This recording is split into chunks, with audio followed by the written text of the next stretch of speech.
La plus grande peur de la population des villes britanniques entre septembre 1940 et mai 1941. Une armada entière, non pas de navires, mais de bombardiers. Bonjour à tous et à toutes et bienvenue sur Duces Bellorum, une chaîne dédiée à la Seconde Guerre mondiale. Aujourd'hui, je vais vous résumer en 5 minutes le Blitz.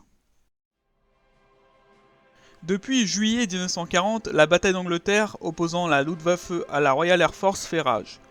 L'objectif des Allemands est de soumettre l'Angleterre et de détruire l'aviation anglaise. Mais les attaques terminent souvent en échec. Les pilotes anglais montrent une détermination héroïque face aux pilotes allemands. Le Führer, Adolf Hitler, frustré et ne supportant pas qu'on lui résiste, décide d'un nouveau plan pour porter directement atteinte au moral des Britanniques. Il décide d'attaquer les civils anglais en bombardant de manière intense les grandes villes anglaises.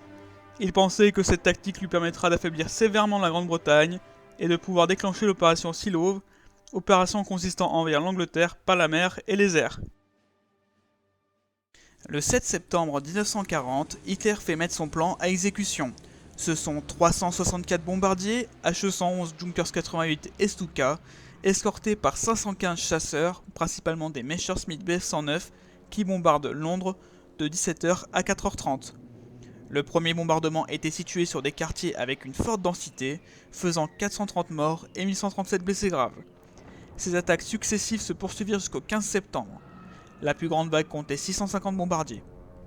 En 24 jours, plus de 7000 tonnes de bombes frappèrent Londres, faisant plus de 17 000 morts et blessés. Durant les différentes attaques, les plus grands monuments de Londres n'ont pas été épargnés.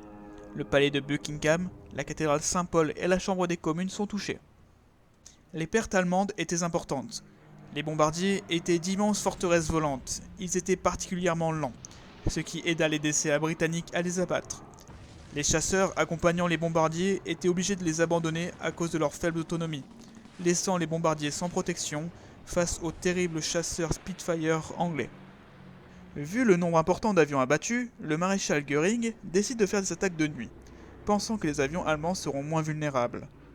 Durant la nuit du 15 au 16 octobre, 380 tonnes de bombes et plus de 70 000 bombes incendiaires furent larguées sur Londres par quelques 490 avions. Les Londoniens vivaient au rythme des sirènes d'alarme et au son des moteurs des avions allemands au-dessus de leur tête.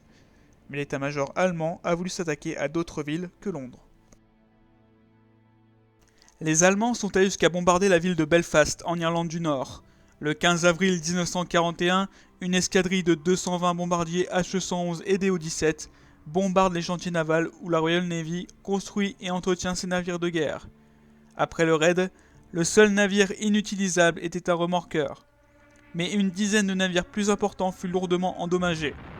Le raid aérien tua 975 civils. Les Irlandais, pensant être assez loin des bases allemandes, ne s'attendaient pas à un raid aérien. Mais l'escadrille est venue d'une base aérienne de Norvège occupée par la Luftwaffe. Les Allemands, souhaitant à tout prix détruire le moral des Anglais, attaquèrent la station balnéaire de Great Yarmouth dans l'est du Royaume-Uni. Elle a été prisée de nombreux Britanniques pour son air vivifiant et son art de vivre. Le raid tua 300 civils, certes sans aucun intérêt stratégique, mais les Allemands veulent vraiment s'attaquer au mode de vie des Anglais. Le dernier raid massif aura lieu sur Londres pendant la nuit du 11 mai au 12 mai. Le raid déclencha 2000 incendies et tua 3000 civils. Finalement, le 21 mai 1941, le Blitz prit fin. La Luftwaffe devant se préparer à l'invasion de l'URSS avec l'opération Barbarossa, c'est un échec total pour le Troisième Reich. Aucun soldat allemand ne foula le sol anglais. Les attaques aériennes reprendront avec les nouveaux missiles de croisière V1 et V2, mais ça, c'est une autre histoire. Le Blitz tua entre 41 000 et 43 000 civils, et en blessa entre 90 000 et 150 000. 3,75 millions de Britanniques, notamment beaucoup d'enfants, évacuèrent les grandes villes pour la campagne. Mais quoi qu'il en soit, cela n'a pas affecté le moral des Anglais. Au contraire, cela l'endurcit face aux Allemands. L'effort de guerre n'a pas non plus été impacté. Du côté militaire, les Britanniques ont perdu plus ou moins 900 avions pour 1000 militaires. Les Allemands, plus ou moins 1700 avions pour 2000 militaires. Alors avant la fin de la vidéo, je tenais à vous présenter le site Bombsight. Donc c'est un site qui vous permet de voir la position exacte de tous les impacts de bombes tombées sur Londres entre septembre 1940 et mai 1941.